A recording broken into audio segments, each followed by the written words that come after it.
嚟到講聲你聽團隊製作嘅有嘢就講。哇 ，Hello，歡迎大家。 Hello，今個星期我哋睇下邊個嚟咗先。Hello，Ron Sir 你好。 Hello，大家好。係 Hello，阿龍你好。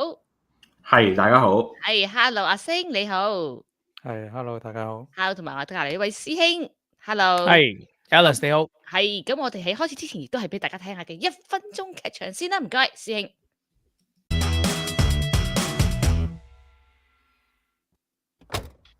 司機大佬，唔該跟住前面架車啊。白色呢架？唔係啊，一男一女上緊車嗰架。得，司機你跟貼啲啦，唔好甩啊。幫緊你啦。轉彎啊。有冇狗兩菜啊？你識唔識揸車㗎？照記老味啊！哇，你唔使咁燥啊嘛。我燥，我唔燥得咩？我日10幾粒鐘啊，俾啲西客西啊！你就夠應該燥啦！你老公咁鬼老，寧願同阿婆去幽會都唔騷你啊！喂，好啦喎，前面嗰兩個係我老豆老母嚟噶。Hello， 翻嚟啦，似唔似日常生活會面對嘅嘢咧吓？路面上面。不過點解要跟老豆老母嘅？因為一齊食飯嘛，放工翻嚟啊，見到老豆老母上車去食飯，哎呀，我唔知喺邊度成日跟住佢。OK，anyway 啦，係。好，thank you 師兄，你有劇本啦。等我哋又開場咗一個關於今日我哋嘅題目就係司機大佬你想點？就講講啲路面啊、交通啊、揸車啊、學車啊，所有嘅嘢啦，係咪啊？師兄，你想講邊一度先咧？等我哋幾位隊員一齊傾下。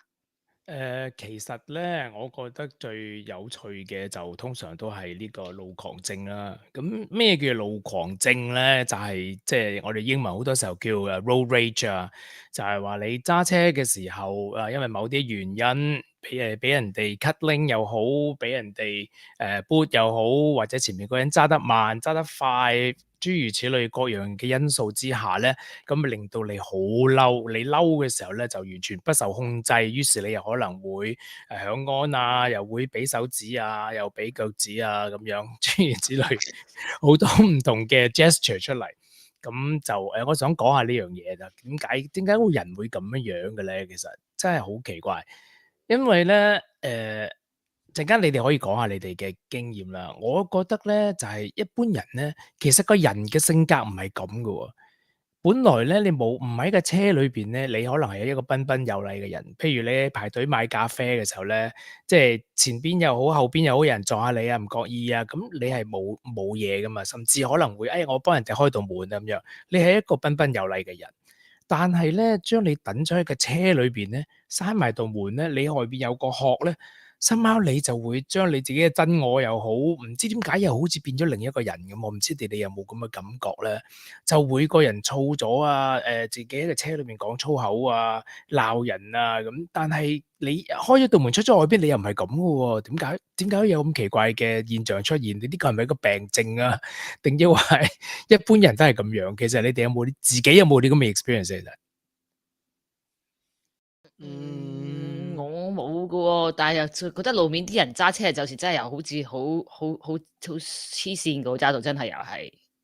我覺得即係你喺咖啡排緊隊買咖啡，你唔會咁惡嘅啫，大佬，你唔會咁 rude 噶嘛，其實。咁但係你真係閂埋道門喺個車裏邊，你會打尖啊，會做晒所有咁嘅嘢喎，真係。咁你平時你排隊你唔會打尖嘅啫，即係有啲地方係會有人打尖啦，但係我哋即係香港地好，即係你就咁排隊冇咩人會打尖，你點計先啊？喺路面嚟講，如果你係虛線嘅話，基本上你係可以入噶嘛條線，咁你就唔屬於打尖。點為之打尖先，師兄？揸車有啲時候你係排隊，譬如過去嗰啲 toll road 啊，俾錢啊，toll road 嗰啲就 OK。有啲嘢係真係排緊隊，你知道係排緊隊啊。譬如你停車場出去排隊啊咁樣，咁有啲人係夾硬插埋嚟啊。又或者你明明係諗住打燈入去拍呢個位啊，咁忽然間有人喺嗰邊插咗入嚟啊。呢啲你係好，即係你會發神經啊嘛，會掹到。咁你排緊隊，好多時候係有啲人會走咗出去嗰個喺個公路外邊嗰個 shoulder 嗰度爬頭啊，即係會做嗰啲咁嘅事咯。咁你講話你係咪咁急咧？咁我又覺得即係佢可能覺得佢唔會咁急咯，就係。唔係，我覺得呢啲人應該都係平時有個壓力，只不過你揸車嗰陣時候，即係有一段好長時間冇人同佢傾偈，又冇咩特別，跟住有少少事佢話好燥咯。即係其實應該係城市人一個典型嘅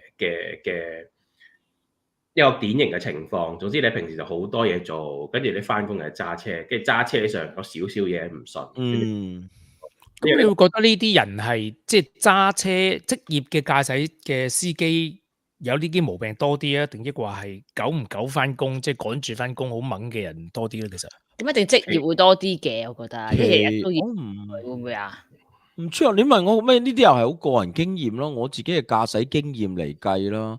喺澳洲咁講，反而我覺得咧係最亂嚟咧係嗰啲 P-plater。即係啱啱攞到牌嘅，反而咧由我哋嗰個制度應該係1年紅色嘅 P plate， 跟住係2年 green plate。有時遇到啲 green plate 啫，你就知即係喺後你見佢嗰啲喐嚟喐去未講，你已經係即係 peripheral vision 咧會 feel 到其他啲車咧呢個90成應該係嗰啲 P plater 噶啦，咁又好多時都中㗎喎。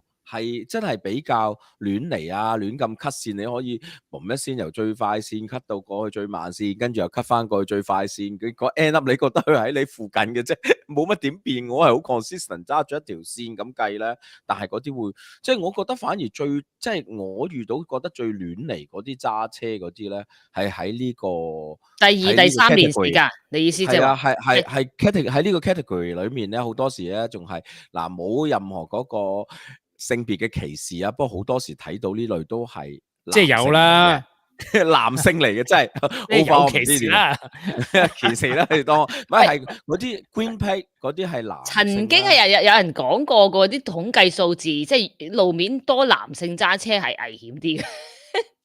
即係如果嗰個城市係男性揸車多啲嘅咧，其實嗰個路面係危險啲嘅，多啲女性，因為女性咧就佢緊張啲，你明唔明？謹慎啲嘅，係啊，係啦。咁其實佢哋就相對地咧就預多位先過線嘅，咁你咪基本危險咪少啲啲咯。啱啱攞到牌嗰個 period，我諗可能有時有啲男性嗰個好勝或者咩，可能係好正常，冇任何嘅嘢啦。我睇唔係同新牌嘅問題係嘛？會唔會同年紀有關係咧？我覺得即係冇新牌有啲好驚青噶嘛，就都咁可能同年紀有關係喎。嗱，好簡單啫。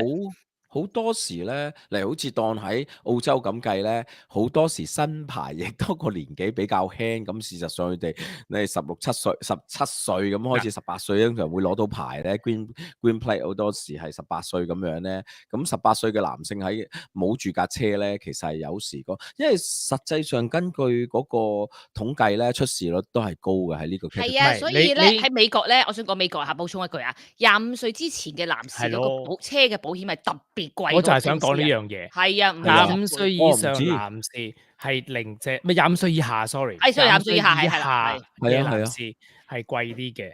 貴好多㗎，貴好多啊！我依家唔知有冇變啊？我哋即係澳洲一間幾大嘅保險公司啦，有一款咧 Subaru 嘅掃把佬嘅 WRX 咧，佢係30歲樓下係不受保，因為係出事率100%。有呢款車嘅，有呢款車嘅，係啊。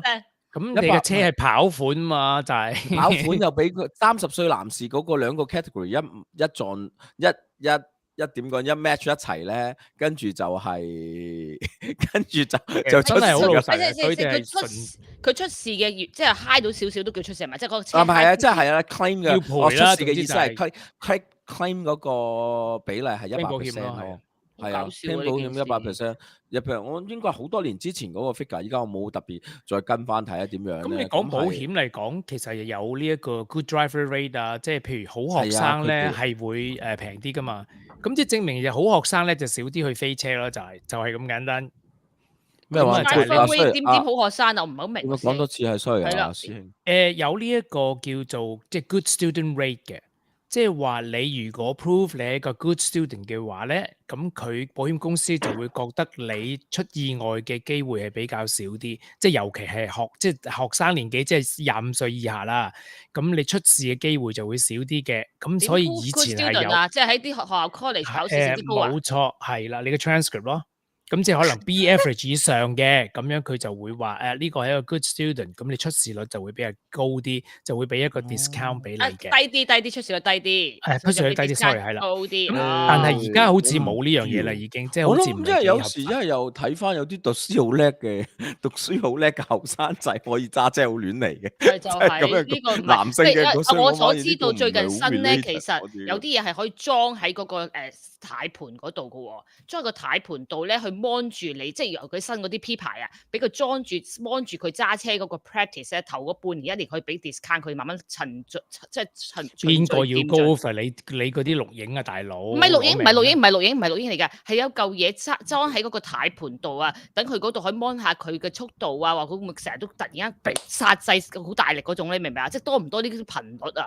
咁要研究下佢個 practice，同埋佢會唔會半夜三更揸車啊？咁呢啲通常唔係哇啲咁好危險啫！呢唔係個咁你即係嗰個呢個 invasion of privacy 都好緊要。唔係呢個係行車記錄儀啊，係咪啊？呢個類似咁係啊係啊，裝喺個軚盤個窿度咁樣㗎，即係裝喺下邊，唔係鏡頭嚟㗎，唔係鏡頭，但係佢就會睇你個尤其啲小朋友、後生仔女嗰啲就會多啲會裝，因為佢哋太貴啦個保險，咁所以就俾佢哋裝完之後就 mon 住下佢哋係咪真係一個good 嘅 driver 咯。其實咁樣有用過，你係咪嗰個 transcript？你考試真係冇意思㗎，讀書兩回事嚟㗎喎，真係學唔係老師啊。呢個係呢個好 personal 嘅 data 啊嘛，變咗你去過邊度啊，你揸得幾快啊，即係好多嘢都會俾人知道咯，就係。但係你為咗保險，你都要係咪？呢個尤其貴成6倍、5倍，即係嘅話，同埋如果我想講下個數字啦，男仔我先就話25歲以下啦，女士就23歲咯，即係23歲以下會貴啲咯。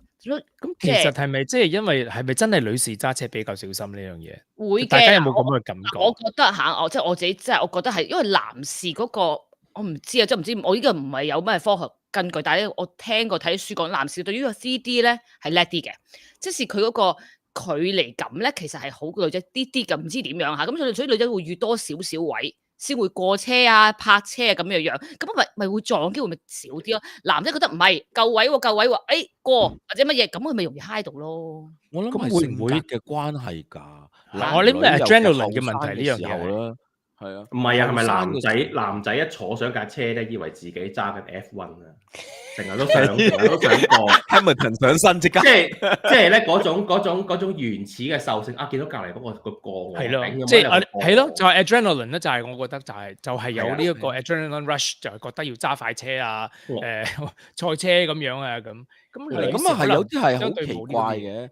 有時有見有啲人你過咗你線入咗爬咗你頭咧，係好似即係慘過割你忽肉咁，跟住即刻發晒癲咧，咁久唔久啦？但係 overall 其實我喺澳洲揸車嘅經驗係覺得唔錯嘅，啲人唔係咁離譜。但係有時你係見到你係知道唔覺意嚟，可能你打定燈，即使係入咗去咧，咁或者係你想打燈嗰陣時，見嗰條架車就即刻搏命俾油咧，係唔俾你過咧，咁係有咯，即係好奇怪嘅心態。你明唔明？阿 Ryan，我覺得咁樣澳洲始終啲路都係闊啊係，Sydney 嘅 City 係窄啲嘅，但係其他地方都係闊嘅，唔係咁乜。如果我哋要講，即係講翻香港，因為香港真係其實好勁下㗎。我想講香港啲路真係窄，跟住架巴士又大架，隔離啲車又大架，嗰種嘅揸車嘅難度其實係高㗎，真係高嘅。即係香港，因為佢啲路太細，你停車場先經典，可能你要5手軚你先停到個位 ，at least。咁因為佢太窄啦，你明白？根本你褪唔到嘅，你明白？冇辦法將你車塞到個腦窿度嘅，基本上嗰種嘅喺香港你先會有咁經典多啲嘅機會去面對呢啲多啲啦嚇，唔係其他地方冇，台灣地方有時都有嘅，但係香港真係會好經典。咁唔係你相對大城市嚟講，係嗰個壓力係大啲，做嘢啲壓力大啲啦，你又趕翻。同埋香港其實你冇乜機會快車嘅，其實唔係咁多機會俾你快車，其實唔係都咁多路少少啦。嗱，屯門公路可以啊，但係容易俾人抄牌啦。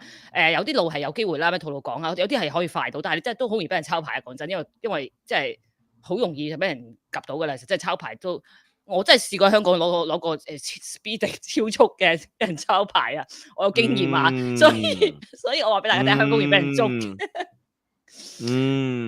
OK，我哋不如講翻學車啦。因為阿龍講學車嗰陣時講得都好有趣啊。阿龍講幾個地方啊，同埋有啲 share 咗出嚟啲。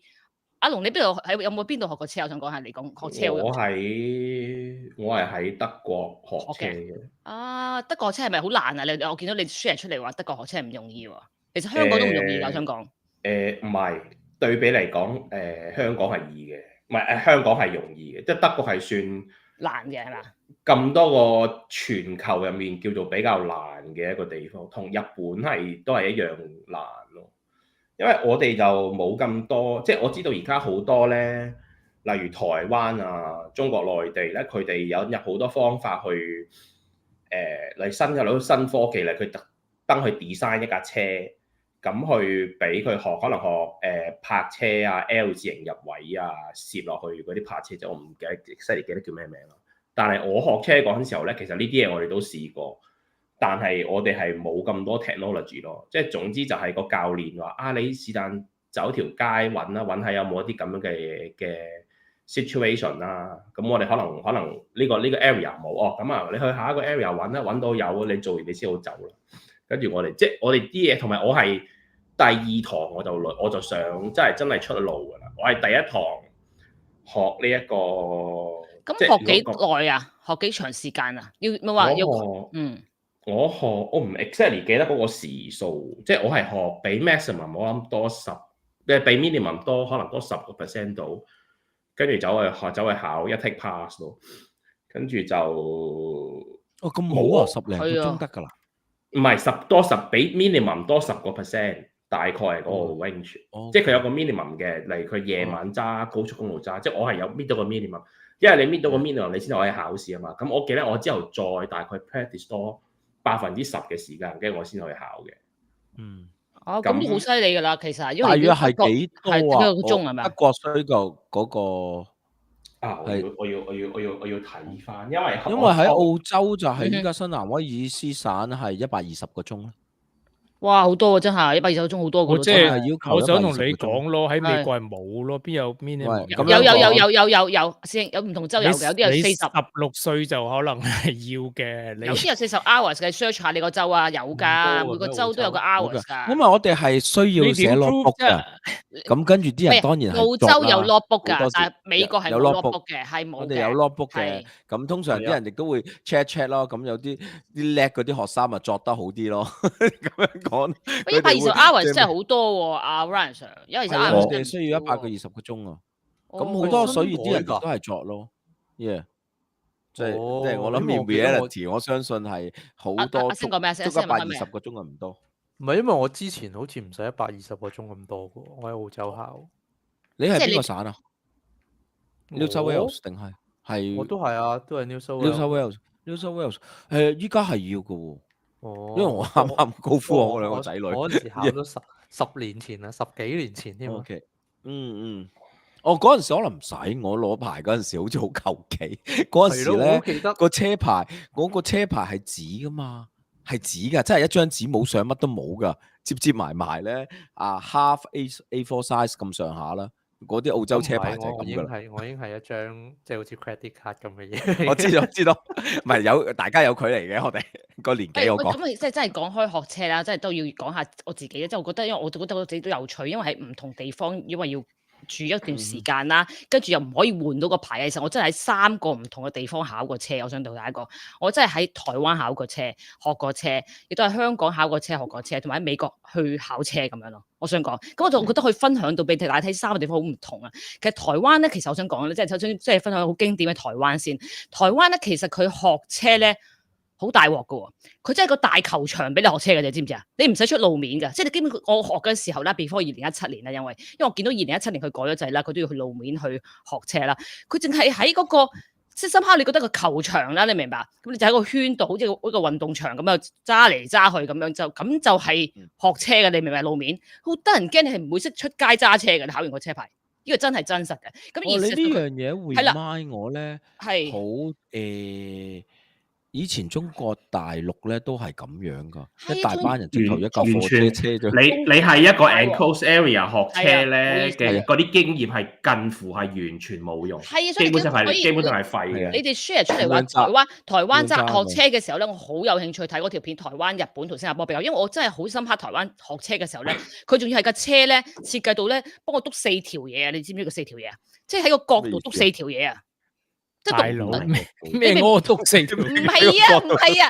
你嘅車4個角啊，即係你明唔明？你入邊啦，4個角，佢有條支竹枝咁樣插錯出嚟啊插高我明我，明跟住令到你咧去教你嘅時候咧，你而家你褪個 S 型，佢褪 S 型啊，有啲位要褪嘢㗎。佢就話叫你望住呢條線右邊呢支嘢就知，你就個倒後鏡望到個咩位，你就可以做啲乜嘢。即係背書，你做晒所有嘢㗎，你明唔明啊？佢仲有要考嘅就仲經典喎。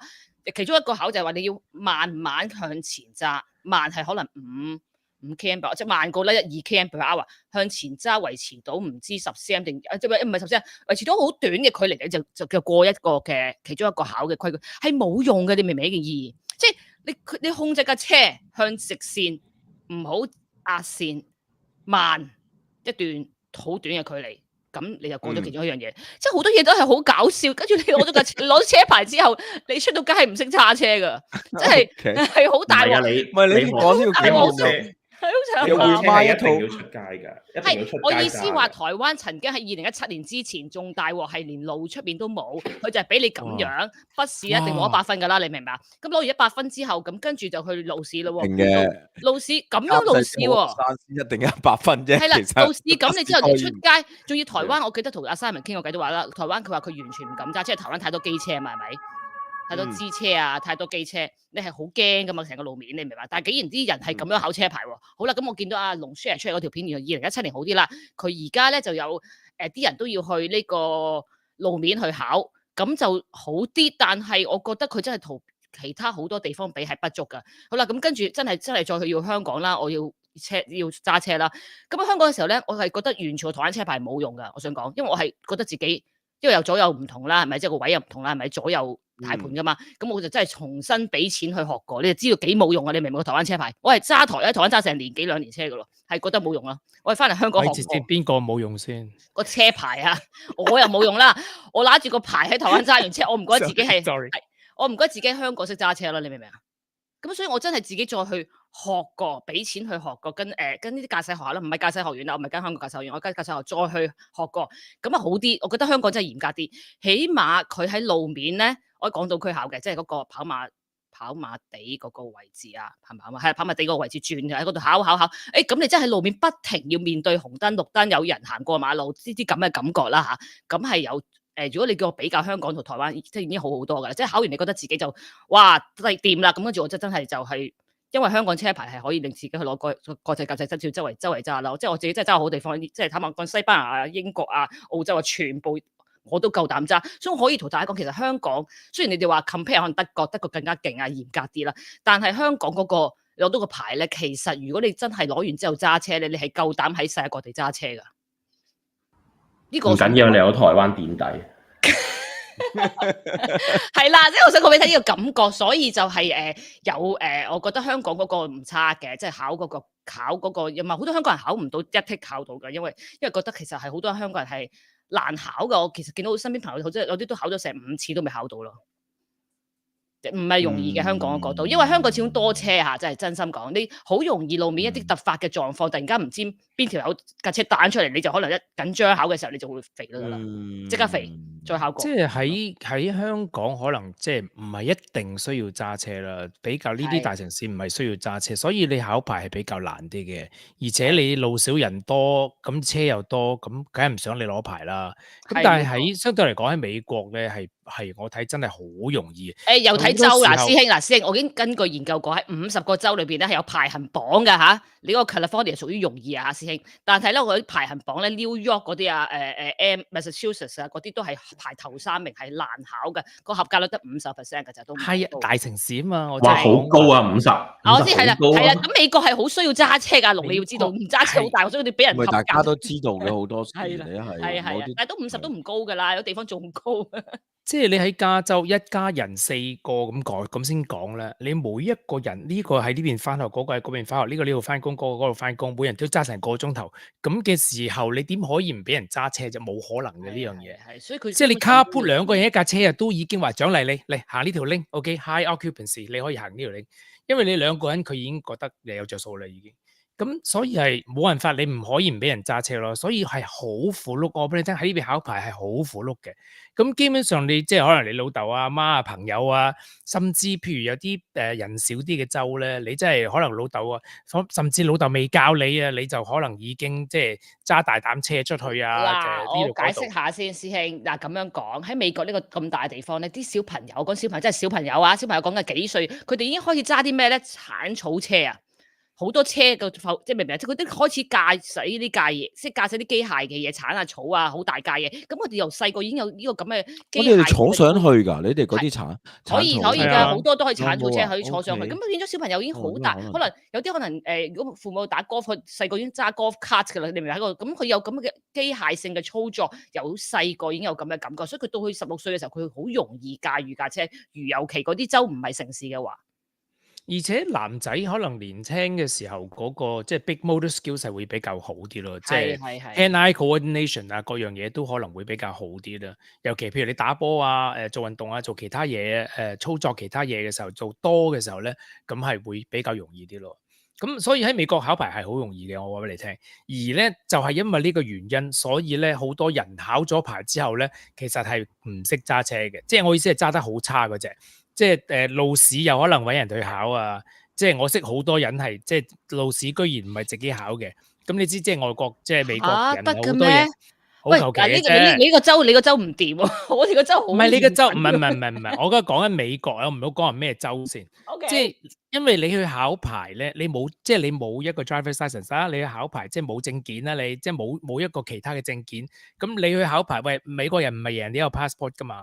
咁你話你係阿貓，咁佢咪當你係阿貓咯？你話你係狗，佢咪當你係狗咯？唔需要 go through 嗰個有嘢即係 go through 嘅喎，師兄你嗰個 knowledge 係啊 test 先啦，knowledge test 完之後會影你幅相噶嘛，你係係要啊係啊係啊，有 photo 嘅喎，同埋好冇多㗎有難 photo 嘅啲喎，喎你係咪啊係咪年份嘅問題啊，師兄？我 update 下你呢排。唔係，我就想話，所以講話成個美國咁大，有50個州，係每一個地方嘅例都唔一樣，而且係你有啲地方真係好求其，咁變咗你個樣同佢個樣，其實東方人佢真係覺得你差唔多嘅啫咁樣。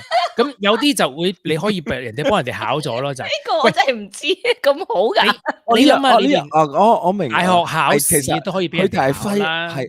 係分唔到嘅，即係有時啲洋人係分唔到，我哋亞洲人個樣都係一樣噶啦，你哋係即係事實上，佢哋真心地啊，不帶歧視啦。有時啲人依家啲左膠橫行就話你啊，話你亞洲人一模一樣樣，又話歧視啦。咁事實上佢哋真心佢哋係分唔到嘅喎，即係差唔都冇咁，多樣。唔係亦都冇我覺得你哋咁 care 咯。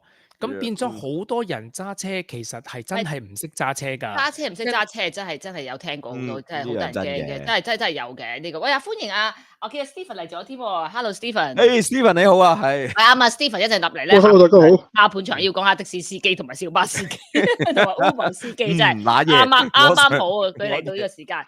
喂，家人上係咪你有嘢買廣告時間先？咁當然，既然啦，阿 Stephen 嚟咗真係高興啊！咁不過到節目嘅一半咧，咁就不妨咧介紹下我哋最新嗱心形事緊系列最尾嗰一集咧，將來的事留給將來，大家聽咗未啊？咁係由阿師兄同阿師兄嘅劇本啦，同埋阿師兄同 Alice 心情嘅演繹。咁大家如果未聽過，聽下啦。咁而事實上，我哋嘅心形事近嘅系列亦都完咗啦。咁嚟緊嘅咧，將會就係尚未有效期。咁啊，大家密切期待啦。咁啲劇本好多人都七七八八噶，準備得，亦都製作係做緊如火如荼噶啦。係啊，同埋今次尚未有效期好得意啦，我哋唔同嘅編劇有啲唔同嘅創意嘅諗法，同埋比以前有更加唔同嘅嘢會呈現到啦。咁大家可以即係期待有啲唔同嘅故事會出現，而唔係淨係可能同之前有啲唔同啦咁樣樣咯，係啦。阿師兄，你個劇本有冇啲咩補充啊？你嗰個劇嚇心形事近嗰個劇本梗係要去聽啦。今次我哋係加咗啲歌曲嘅，咁如果有留意到，其實係同一個歌詞有唔同嘅歌嘅，咁你可以留意下，有男唱、女唱、男女對唱，哇！就我覺得好精彩，快啲去聽下。係啦，同埋我覺得好中意嗰杯水啦，水嘅緣分呢樣嘢都係同我哋香港人都有啲關係啊，大家可以去感受下啦。所以我覺得呢個故事好有意思嘅。好，咁啊，我哋就廣告完 Water, my friend，係啦，即係冇錯啦水嘅緣分，大家都係一啲水，係啦，上善若水。冇錯冇錯。冇錯好，咁我哋翻嚟咯噃，繼續咯喎，下半場啦，師兄，要講下的士司機啦，不如大家傾下，喂，真係就等 Stephen 你咧。 Steven 嚟先啊，喂，真係 Steven，有咩嘢想講啊？的士大佬啊，小巴司機啊，其實我或者可以講一講，都唔係好其實的士司機啊，其實就兩方面講咯，即係有時又覺得佢哋好慘嘅。好慘係咩意思咧？因為我識有啲的士司機啦，so far 兼職好全職好啦，但係其實佢哋唔係而家出嚟講嘢嗰扎嘅同路人嚟嘅。但係咧，佢哋係俾人半騎劫咯，可以咁講咯，係好慘嘅一件事嚟嘅。第一，佢哋唔會拒載啦，冇濫收車資啦，亦都唔會覺得需要投訴乘客啦。但係佢唔知點解個工會出嚟講啲咁嘅嘢，但係佢哋冇得 say no 嘅，但係完全係100% 俾人騎劫嘅。我都覺得一樣米養百樣人，總有啲司機係無辜嘅，我都覺得係。其實我有遇過的士司機，香港的士司機係好人嘅，真係。喂，但係呢樣嘢咧就會有好複雜啦，即係你每個行業其實可能都有啲嘅問題，即係有好有唔好啦，可以咁講啦，概括啲講嘅。但係個問題就係話呢個行業有佢嘅獨特性啦，即係好似阿 Simon 好冇喺度啊嘛，係嘛？唔喺度。今日冇。我聽過佢有個節目，佢係有原因咧，佢有講過咧，因為係呢個太陽粒子嘅裂變咧，咁啊搞到呢個磁場轉動咧，影響咗佢個網絡，咁跟住佢就今日放我哋飛機嚟唔到咯。OK，好啊，呢個要 mark 到啊，呢單嘢係嘛？繼續阿 Steve，繼續。唔係我又唔緊要，呢個我覺得好重要啊！呢個資訊我認為係非常重要啊。係 OK， 唔係咁樣講啦。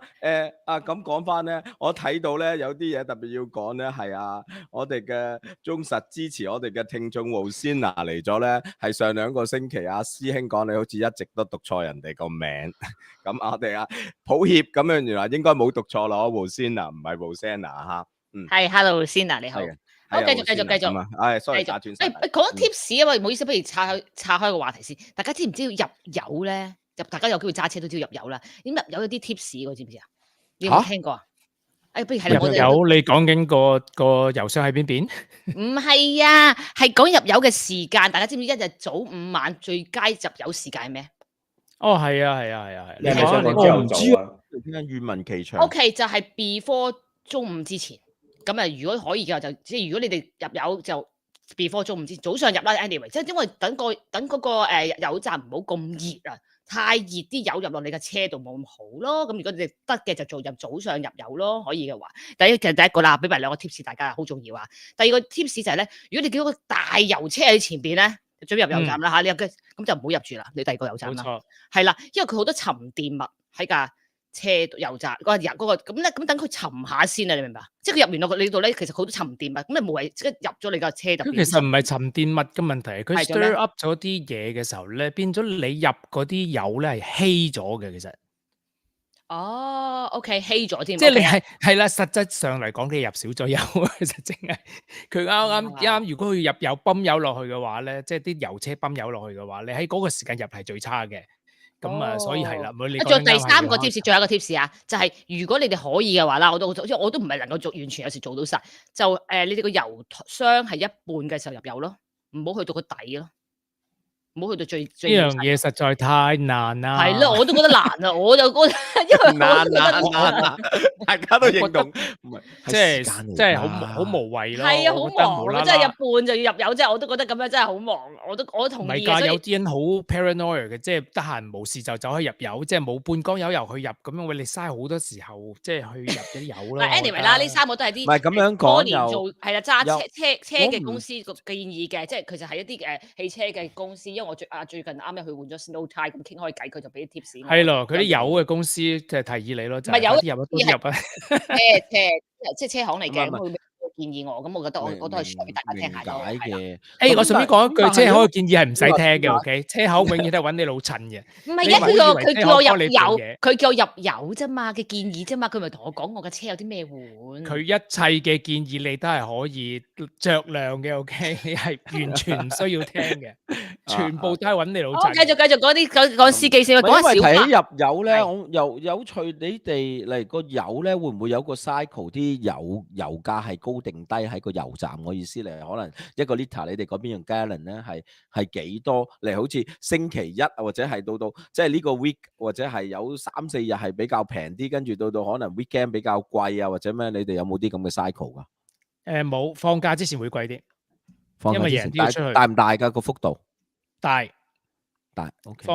放假之前，譬如長假期之前，人都要入油啊嘛，係咁佢咪收貴啲咯，係啦。係啊，咁佢就好飄上去嘛。正常啊其實有時候好無厘頭，咁我哋都有嗰個 cycle，通常要有高同有低，因為好似係我哋個 ACCC 係規定嘅，咁佢哋亦都要呈現翻話 overall 我哋係點樣嘅價錢咯，所以變咗有時會平，有時會貴咯。咁好多時入嗰陣時，你係習慣咗，你會知道嗰個 cycle 啦，或者係咁上下。我唔明喎，你係 cycle 係星期幾會貴啲咁啊？係啊，有時咩係㗎 cycle 會一定係咁樣㗎？又差唔多，你大致上可能係有一輪咧，可能係講緊4-5日、5-6日咧，係會可能係咁即係海鮮價啦，都係咁計，係幾海鮮價㗎。咁突咁咪咯然間可以即係冇分別係飆到啦兩個個個係4咁樣㗎。咁所以有時咁油價本身就係點解 fluctuate 得好緊要㗎嘛。其實冇 frustrate 得咁交關嘅，唔知佢哋係點樣運作將呢個價。咁我又講翻啦，喂呢個棍波車，喂阿龍又話齋，喂係咪真係你唔識揸棍波車，你喺歐洲會俾人秒啦？係，我肯定喺德國係，一定係，絕對係，冇第二個答案。咁搞笑，等陣先，阿龍，我想問下你哋好多棍波車嘅咩？而家好少棍波車係啊嘅其實。梗係好多棍波車啦，梗係多啦邊有人揸自動波？所以我哋成日話啲美國人唔識揸車啊嘛。唔好意思啊，美國真係咁講。你唔使唔好意思，美國你基本上係好難揾到棍波車嘅，係係啊，難真係10架係9架都難啊係，唔係真係100架98架都係自動波㗎，你買唔到啊！咁所以你明白今時今日你係學車嘅人係唔需要學棍波，我咁講話90%嘅人以上都係唔識揸棍波車嘅。咁講啦，話而家 Tesla 竟然淨自動駕駛，我聽啲人講，我聽啲英國嘅朋友講，佢而家好開心。以前佢啱啱考完個車牌，佢都好難先考到個車牌啦。考完之後，佢淨係真係揸，佢可能接個仔女翻下學啊，放下學，佢都唔敢揸得遠啊。而家 Tesla 可以真係 auto 咁樣揸，佢哋真係好安樂，可以去遠啲嘅環境底下，仲棍咩波啊？即係唔需要咯。你明唔明個 point 啊？即係已經去到而家去到咁啦，已經你同我講翻棍波，咁啊即係等於揸架 vintage 嘅車仲過癮啦，唔係你唔係好多嘢。呢個係一個 skill，我哋係 honour 呢個 skill。對於你哋呢啲唔識嘅人嚟講，我哋係予以鄙視，直接講。又唔使予以鄙視嘅。不過兩樣，即係你問我咧，係我叫兩樣我都係 OK 嘅揸，甚至乎我係考緊個時候咧，咁我係唔知有私家車牌嘅，我考嘅時候要用 double shuffle 咧，係唔用 brake 要停咗架車咧，你係要唯有係急速咁趟波咧，仲要係冇用 brake 啊！你諗下係5趟4 4趟5趟4 4趟3 3趟2咁樣咧，即係停咗架車去咯。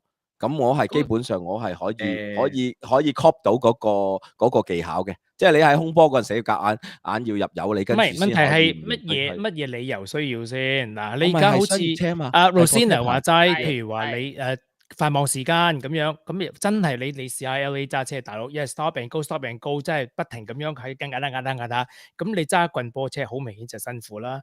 你去三藩市睇下啲斜路斜到咁嘅樣，你一路向上行嘅時候，你係見唔到個底嘅，睇唔到個地㗎嘛。係啊，好多人驚。係啦，你喺紅綠燈，你點知道佢前邊有間紅綠燈嘅時候，你大鑊啦？嗰個差唔多，即係你坐喺個車裏邊可能30度，喂，真係但係你覺三藩得好似市真係要45度嘅。講下喎，即係三藩市喂，我唔知其他地方，我真係好中意揸車，我好中意揸車去旅行嘅，因為坦白講，所以我就通常都揀到想租車，所以真係三藩市呢個地方真係不得了。喂，佢個車係真係差唔多，唔知幾多個角度上到去，你望唔到嗰個下邊啲係啊嘢。roller coaster 咁樣㗎。係啊，你望唔 Really？到。真係嘅咩係啊，喂，真係要揸下係啊啦，係啊你好好喂，玩嘅。我嗰次咪唔係你我嗰次冇去到，係你冇去到。揸揸到去成飯咯。你係啊，你去咗 Bay Area 嗰邊睇唔到啊！你去三藩市嘅市哦區，你嗰度有幾個位咧，即係如果你兜到去咧，哦你，OK，睇唔到。我唔知啲人點樣望，你跟住哋你十學字路口嚟喎。車嗰時候，你哋唔使學嘅咩？但係你架車，你德國有冇啲咁嘅角度先？十唔係字路口有啊係可以調我哋係 clutch 我哋係要特登去揾啲比較斜，嗯哼即係我哋個教練會揾啲好係斜嘅地方，但係係然之後冇強迫你一定必要嘛要，佢強迫我哋係一定要學點樣去嗰個位開車泊車，即係你喺平面做嘅嘢，你所有嘢喺嗰個斜但係度做德國應該嗰一次。冇，我諗最強勁，我真係德國應該唔夠三環市嘅，即係阿龍你跟住就嚟美國三環市玩下嗰條路，喂嗰條路真係嗰入邊嘅小心嗰條咁嘅車真係好刺激，每一次你直情離心力有少少，仲要有少少離心，我離心都算啦，仲要你望唔到前邊完全一望到都得啊，你明嘛？望唔到喎，跟住你要已經十字路口嚟喎。你講得啱啊！所以喺嗰啲位，唔係個個人都啱，我覺得係揸呢一個棍揸呢個自動波係合理嘅。但係我哋中意揸棍波嘅人就會覺得係你多啲你對嗰架車嘅 control，同埋你會知道架人車合一啦，就係同埋我聽過，我哋聽過我唔知喺美國或者其他地係方有冇啦。德國係有一個好大嘅叫做類似汽車會，叫ADAC 嘅。咁佢咧就美國有好多嗯係啦。咁佢有一 part 嘅服務係乜嘢咧？佢就係特登咧俾嗰啲駕駛，即係我哋真係叫駕駛改進課程。佢就係模擬翻你喺路面上你會遇到嘅所有問題。例如最簡單，你嘅 ABS 壞咗，你點樣處理啦？你架車嗰啲嘢壞咗，你要點樣處理啦？例如你前面嗰架車嚟突然之間唔知乜左閃右避啊，或者地下有灘水啊，失去咗啲嘢，跟住佢會喺其實係2-3日嘅 workshop 嚟嘅，你俾錢去啦。上啦，跟住佢就會教你點樣去嚟跟佢有啲佢會教你漂移嘅，即係佢話如果呢部嘢壞咗，你點樣去避開嗰啲即係我哋係好多人係去 take 嘅呢啲咁嘅 course，我就唔知你哋嗰邊有冇類似啲咁啦。其實係有嘅。你譬如上 track，直情係上 track 都教你啦。即係反而你路面咧呢啲避開嘅咩車啊點樣嗰啲，反而唔係咁多嘅。但係你話上去 track 嘅教賽車啊，其實係有嘅。咁你賽車你好多時候都會，你中意揸棍波車嘅人都會中意揸快車啊、賽車啊咁樣。咁你會覺得你自己唔係賽賽車嗰啲 ABS 冇晒㗎，賽車嗰啲 ABS 係密添嘅。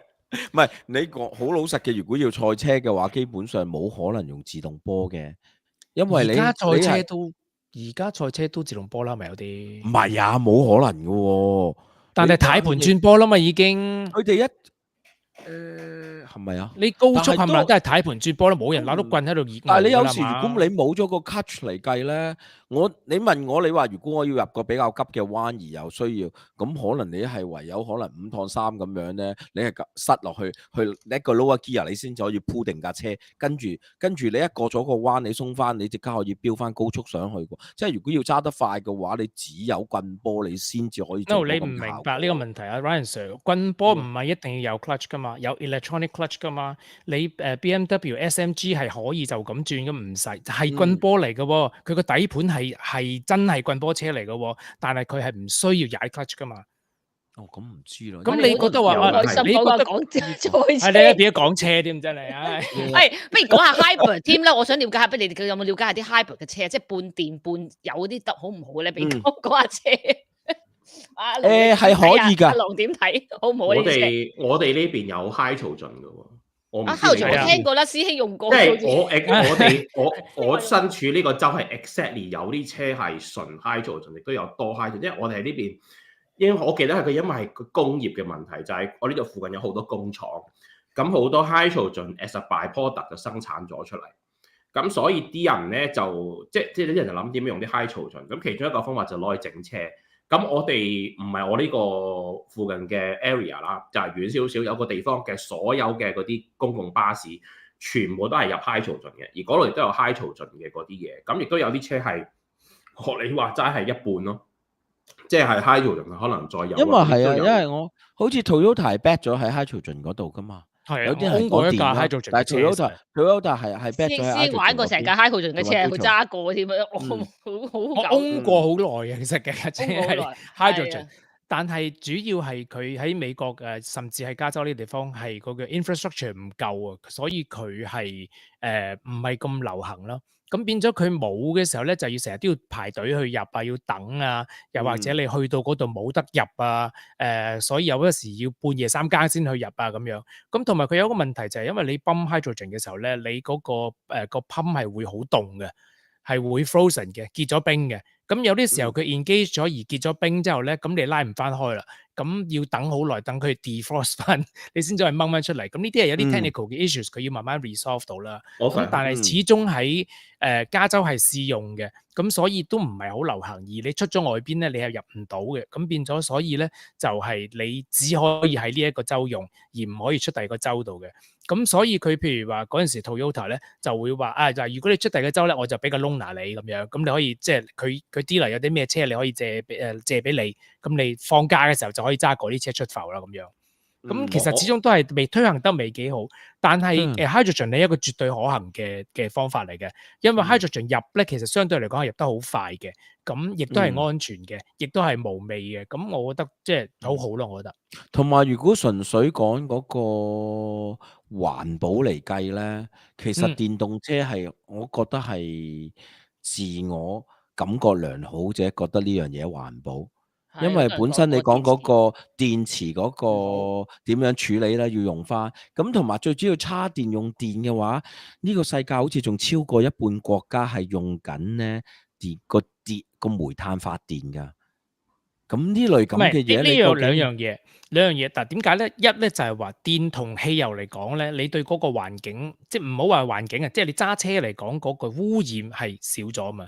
咁主要係睇呢一樣嘢。當然啦，你話點樣去生產電？少㗎。你如果講石化汽油嘅嚟計咧，咁同埋依家 biodiesel 咧，好多國家嗰個 biodiesel 都用得唔少㗎嘛，係有嗰個規定。biodiesel 主要係嚟自嗰個生物，例如好似係啲炸咗，即係有關呢方面咁計咧，大家不妨去聽翻咧。其實我哋有一個系列叫做酒色男女咧，都有涉獵到呢個所謂環保嗰個議題啦。咁樣啦。阿龍係咪想啲講啊？係，我記得當年咧，biodiesel 係有好大嘅問題。我諗係嗰日我仲讀緊書，已經講緊話，因為嗰時候我記得比較出名嘅咧係巴西啊嘛，佢攞啲農作物走去轉做ethanol。之後做 biodiesel， 即係一個基本嘅材料。而家唔係咁噶啦，我記得當年就係咯，依家甚至乎飛機都已經用緊，飛機都會用 biodiesel 噶啦。但係佢阿龍有冇聽到酒色男女？問下你先。冇啊 ，OK， 哇，唔係，因為佢嗰時候同人搶食啊嘛，啲人就驚話，如果你 biodiesel，如果同人搶食，可能因為佢某啲農作物。佢嗰啲咁啱係咁啊！你要聽下酒色男女啦。咁其實所謂嗰個 biodiesel 好多時依家係用嘅係點樣咧？係其實係本身反而係有啲人走去 collect 嗰個 used cooking oil，跟住再去 refinery， 跟住變咗呢個 biodiesel 咯。唔係啊，係人食完之後咧，即係殘餘剩翻出嚟再用咯。呢個我哋仲好多嘢要講喎，單車又未講喎，大家喂，我哋講等先，單車好有趣喎，單車講先真係，單車我哋嗰個係啊，的士又未講啊 Steven 就係講咗兩句，跟住我哋單車真係要講過。喂因為你哋其實我哋喺我自己嘅傾偈裏邊都講咗好多關於單車，其實而家好多嘅國家或者係城市都好多單車啦，因為點解多？其實因為單車係比較環保啦。你哋講嚟講都講環保啫，其實單車最環保啦，乜都唔使，咪即係人踩係咪先？講真，咁 anyway， 我想講其實單車其實喺路面度，大家點睇咧？首先，我覺得單車就唔係啲人想環保，我覺得最緊要係因為之前嗰啲公司投入咗大量嘅錢，走去整嗰啲所謂嘅嗰啲平台經濟。跟住拱咗好多單車出嚟，即係嗰個位先至係拱最多單車出嚟嘅時間啊。OK，咁係之後跟住去到後期係因為有COVID，咁你 COVID 嗰時候啲人可能驚中招，或者可能啲車少咗，咁跟住你咪踩單車咯。但係其實單車你唔可以淨係睇單車嗰樣嘢，即係你賣單車就好易嘅講真。但係你嗰個國家嘅 infrastructure 適唔適合踩單車，就係另外一個講法。即係我嘅印象入面。美國係絕對唔適合啦，加拿大係唔適合啦，香港係唔適合啦，台灣係唔適合啦。等先，美國好大嘅嗱，就講陣先啦。係咯，我想同佢講咧 ，Boston 係好誇張，單車係優先嘅，因為 Boston 呢度咧，直情係我想講係直情有晒所有嘅線係俾單車好大嘅，咁所以你睇州啊。因為你要睇嘅係我覺得最好比較好嘅咧，喺我心目中係北歐咯，嗰啲北歐咯國家係啊同埋歐啊，當然同埋都係，因為佢其實就 even 喺德國入面，我都覺得佢做得唔好，就係佢冇辦法做到。首先佢嗰個bike lane 嗰個闊度唔夠長啦，第二就係佢冇完全盡量做到呢一個單車同埋汽車分隔，因為你永遠一定係爭路咧，就算你嗰啲人點守規矩都好咧，你硬係有啲人唔知點解突然之間歪咗，一撞過去咧，你個單車係一定死嘅。呢個係冇辦法去拗嘅，而且同埋而家多咗好多嗰啲所謂嘅嗰啲電動或者電動單車，即係美國係得㗎啦，或者係或者係另外一種我哋叫電力輔助單車。係。咁喺歐洲嚟講，電力單車基本上係全 ban 嘅。因為佢當你係電單車嗰類嘅，你要考牌先至㗎。咁如果你喺街度揸，你係一定你係冇牌，係即刻當你係無牌駕駛嘅。咁我哋平時淨係可以揸電力輔助。咁 even 你揸電力輔助，其實你都係偏向危險，因為你係 constantly 可能去到我冇記錯係30至到35度啦，公里每小時。咁其實你一般嗰啲車，你都比較 catch up 到一般嗰啲車。咁即係你同佢爭路，咁其實你一定輸嘅喎。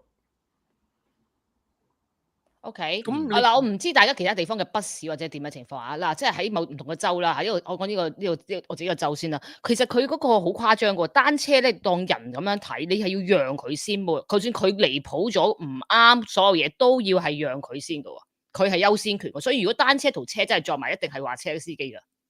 就算個單，你明白，即係個車係會失，即係大件事啲咯。喺呢日，即係所以我就唔同州真係有唔同嘅嚴謹咯。我唔知其他州考或者其他地方喺美國考，因為我都話我考3個地方考車牌。美國考車牌第一項考嘅就係考呢個手勢啊，即係你個手勢轉左轉右同埋slow down and stop，係啦，嗰個手勢考先 ，OK 先行。我真係見過有啲人好搞笑，即係呢樣嘢唔知道，因為有啲人好叻周圍揸車咁諗住嚟考啦，好容易考啫。佢就係肥咗呢樣嘢咯，因為可能有啲地方唔知邊個國家啦嚇，係唔需要考手勢嘅。好似其實呢個又有啲落後啦嘛。喂，台灣同香港邊落後先？點解要手勢啫？你揸單車就要手勢啫，我揸汽車仲手勢。喂，你汽車要識睇人哋個手勢啊嘛，人哋個單車手勢你要識知道佢想轉左轉右。乜嘢手勢啊？好似舉起中指嗰啲咁樣。唔係中指啊，係話你個單車咧，你轉左轉右咧，同埋你係要舉你嗰隻手。係啦，佢要考你識睇啊！你明白？你要掃俾佢睇，你知道呢個手勢，證明佢其實我呢個州真係好重視單車。我再講一次，佢係考手勢，啲手勢一肥你就全部你排過啦，考過啦咁。唔係以前考牌都要㗎，係考車牌唔係要做啊，唔係要睇啊。所以我就話呢件事其實同時點解我講咧？因為我都話喺香港同台灣係冇考手勢㗎。澳洲都冇。係啦，所以我就想講俾大家聽，其實你哋話當你哋話啊唔係喎，美國唔做 OK， 我都相信有啲州係冇咁多單車徑，但係有啲州係真係畫得好緊要，而家係好多路面不停喺度搞，都係畫嗰條單車，所以我覺得其實係啦，都重視咯。不過當然你同北歐比啊，真係爭好遠，北歐更加好。我 agree 阿龍嘅，北歐更加做得好，比單車呢樣嘢咁樣咯。係啦，咁但係會唔會係未來嘅趨勢都係單車越嚟越多咧？其實啲人嗱，雖然你哋話就環保無關，但其實啲人不停都係講，其實對於對你揸車，你踩單車，如果你真係自己踩咧，你又可以運動啦，係咪？啲人而家越嚟越注重運動啦。跟住第二真係環保啲嘅喎，如果你諗下，如果你唔係好遠幾條街，你做咩要揸架車咧？係咪先？咁點都好過台灣電單車，係咪又要噴又係唔環保係咪？台灣電單車嗱，坦白講，電單車同單車好過電單車。揸單車翻工唔係最大問題，問題係乜嘢咧？就係一就係你揸到踩到翻去，你身水身汗成身一陣味。第二咧就係單車俾人偷得好勁嘅，係基本上係冇單車唔可以偷嘅，單車係一定可以偷咁滯嘅。咁呢個又係州嘅問題啊，師兄，我都知道。唔係州嘅問題，唔係州嘅問題。加州真係好大鑊嘅，我都叫我所有加州嘅朋友都係話咧，單車唔見晒。你話嗰啲去嗰啲州停低嘅車唔使鎖門嗰啲唔好講啦，係咪先？哎呀，我真係唔使鎖。我知，我明咁樣，但係單車你喺 campus 啊嗰啲地方就最多學生踩單車㗎啦，冇用嘅鎖，冇單車鎖係開唔到嘅，我俾你聽，沒有。其實冇用㗎，所有嘅單車鎖咧，平均嚟講係講緊10秒鐘就收皮㗎。倫敦嚟講嘅車站啊 ，OK， 而人哋係去做即係影晒 video， 自己去偷自己架車 ，OK。係基本上開個腳出嚟鋸係冇人會理你，冇人會望你眼角我上都唔望你。次咪講咗咯，你買一個嗰啲 mini 腳，最多可能我唔知當你美金200-300蚊啊，好唔好？嗰啲電腳，你攞住喺條街偷單車，邊有咁行過去你度啫？佢行過去嗰度，佢唔係一格鋸你啊！佢唔係咁嘅問題，佢直情唔理，佢啲眼尾都唔望你，即係你唔好講咁，尤其你話，我諗喺加州更加誇張。你唔好講話單車偷車啊，都唔得啦。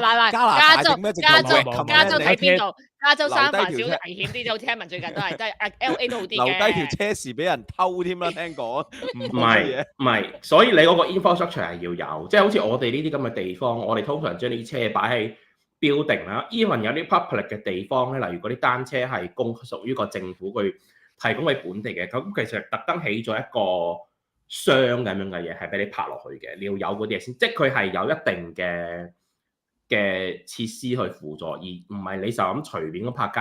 你隨便泊街係得嘅，但係你要預咗你俾人偷個 risk 同埋會增加咗咯。同埋你講天氣咯，你唔係叫每一個地方嘅天氣都容許你成長期揸單車噶嘛？你太凍嘅地方又落雪啊，又結冰啊咁樣，其實係得嘅，係好適合單車嘅。唔係唔得，唔係唔得，係危險，即係會有危險咯，就係唔係，所以你係要嗰個地方 facility， 因為喺北歐咧，嗰啲國家咧，佢哋嘅學生咧，就算冬天落雪咧，係一樣踩單車翻學嘅，係完全冇問題嘅。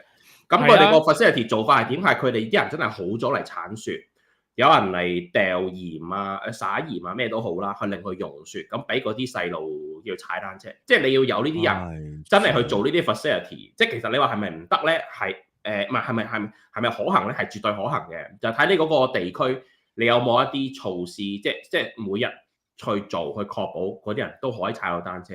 咁好多地方明顯就冇啦。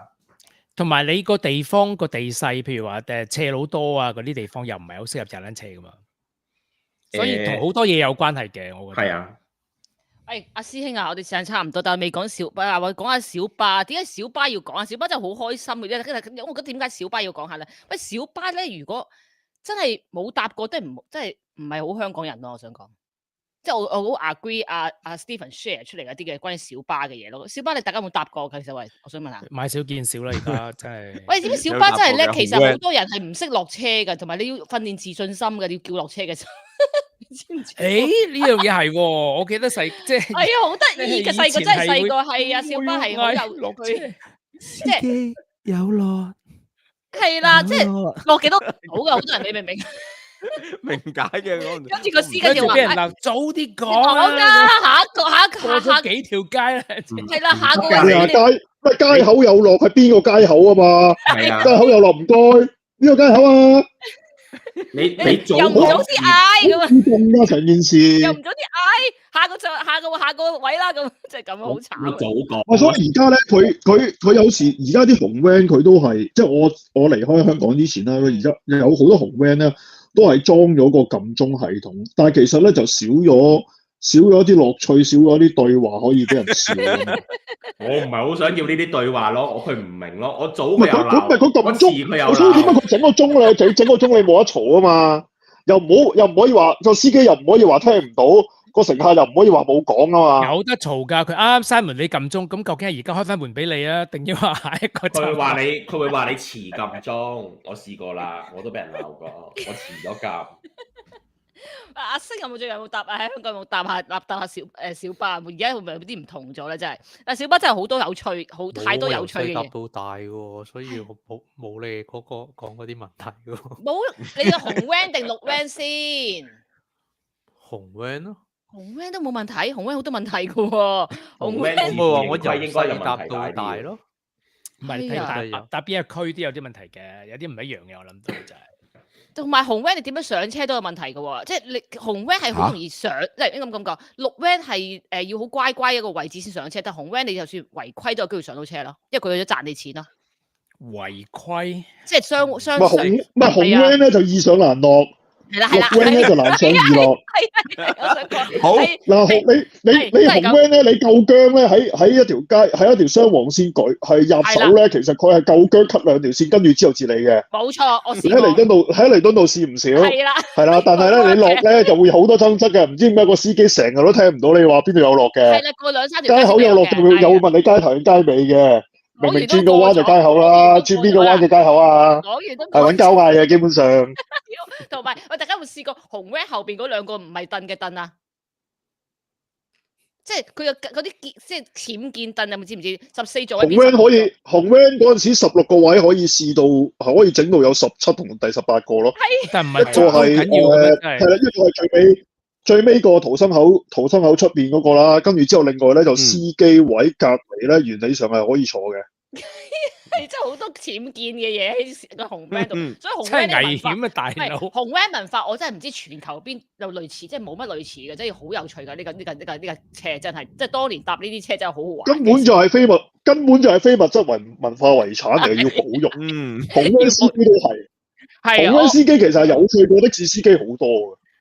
係啊，同埋佢哋咧嗰種漂移揸車法真係學，真係喺跟佢身上學車㗎，我唔係講笑。即係學點揸車，因為唔知有冇香港嘅聽眾，而家唔知仲係咪咁？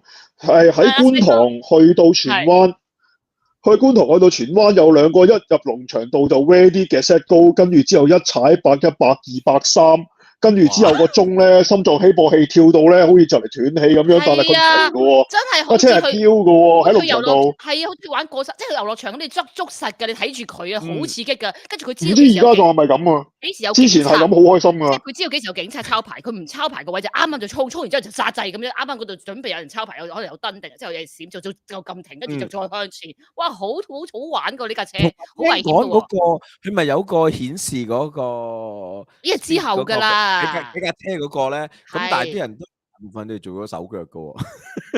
你唔做都冇人理啦。屌，我成日搭車，我之前成日搭嗰時候架車不斷響噶啦，邊有人出聲啫？你試下慢啲啊！佢鬧翻你轉頭啦！屌你老母，你咪應該唔好意思啊，講錯。你有冇可能？好嘢！點解唔怕辛苦 Alan 啫？因為真係鬧過個司機㗎，真係會見過鬧司機。你有冇搞？真係用錯鬧佢，點解你咁慢啊？係啊，佢踩慣嗰啲白紙啊嘛，你80佢咁守規矩唔得㗎喎。佢哋防止嗰度 BB 聲，佢哋會開大個喇叭㗎，揸最快嘅時候。你聽佢唱歌聽唔到嗰啲嘈其他聲音，你聽佢哋唱不停喺度大聲嗰啲歌嘅咩？喺度開最快嘅時候。所以咪睇司機咯，嗱有啲司機咧，佢真係整到架車好迷幻咧，彩色啦，跟住之後啲音樂好大啦，仲一定係 remix 啦，跟住之後係可以 cover 到嗰個心臟起搏器，跟住之後如果夜晚翻屋企11點零鐘即係我試過由荃灣劈落去觀塘啦，真係15分鐘係嫌快，係15分鐘係慢㗎，可以10分鐘可以做到㗎。真係同你計最佳圈速唔係講笑㗎，龍翔道荔枝角落去嗰個泳池嗰度咧，好好劈㗎，100、200、3咁真，但係你架車係搖搖地㗎，個感覺好正啊！係正啦，佢仲棍波嚟㗎嘛，小巴士一定棍波，拱，跟住又拱咁樣上，哇，好勁㗎，真係唔係講笑，真係覺得佢呢架車成架車仲有咁多乘客一齊陪你癲咁樣，真係好好玩。唔係嗰啲冇得揀，司機好癲啊！唔係呢個司機紅嗰司機可愛咪在呢度咯，佢唔會有啲7、6、8、10嘅踩㗎嘛。你唔會好似的士司機咁噶嘛？的士司機係揸住個拐杖嚟揸的士噶嘛？但係你紅 van 司機好少係揸住拐杖揸紅 van 㗎，綠 van 就好多反而。所以嗰時電影有套完全唔同風味㗎。電影嗰套都講過套叫做《忘不了》，都係有講特別講紅 van 嘅，真係好精彩嘅。即係點樣揸法啊？點樣你以大欺細啊？你架車大過佢就壓過去啦，架車大過你即係巴士大過你就讓一讓啦咁樣。喂，呢啲真係完全係我真係學車境界嚟㗎，我同你講。即係你架車大過佢，你壓佢啦，佢實驚你實縮嘅，咁實剎掣嘅。喂，呢啲係完全係路面最勁嘅技術竅門喎喂。係嘛？即係直頭落街場砌嗰只噶嘛。係啦，直情喺個路面度咁殺嘅香港路面，佢都可以玩成咁，即係你跟住當你學識佢境界，你就世界各地都揸到車啦。啲台灣小事啦，即係講真，即係咁講啊，即係當你了解紅 van 嗰個棍波嘅技巧之後，哇！師兄，我哋真係時間喂真係差唔多，大家有冇其他補充啊？每次都係有啲嘢未講完，咁都好嘅，意猶未盡啊。如果今日嘅後期製作阿 Gogo 就會叮我哋噶啦，啊點剪片啊？哦，今個今個，我哋真係多謝晒後期真係剪片嘅 Gogo 同埋阿 Alan 啊，兩個好努力咁將我哋啲片製作翻，係啦，都唔係 chop 㗎，製作翻佢想精彩啲嘛，製作翻去俾我哋嘅芝加哥電台可以聽到，係咪？咁真係係啦，呢個節目，喂，真係多謝大家今日嘅來臨啦，大家有冇補充啊？冇，我哋就差唔多，今日下星期再講㗎啦噃，下星期啦，好嘛？下星期。係，我哋可以講到多集。有冇新嘅 arrangement 啊？定係點啊？可以講到多，跟住就有啲即食麵嘅推出啦。可以嘅，我哋等 Facebook 推出啦，等 Facebook 嘅公佈啦，好冇？大家好，thank you，多謝大家。好，下星期再見，拜拜。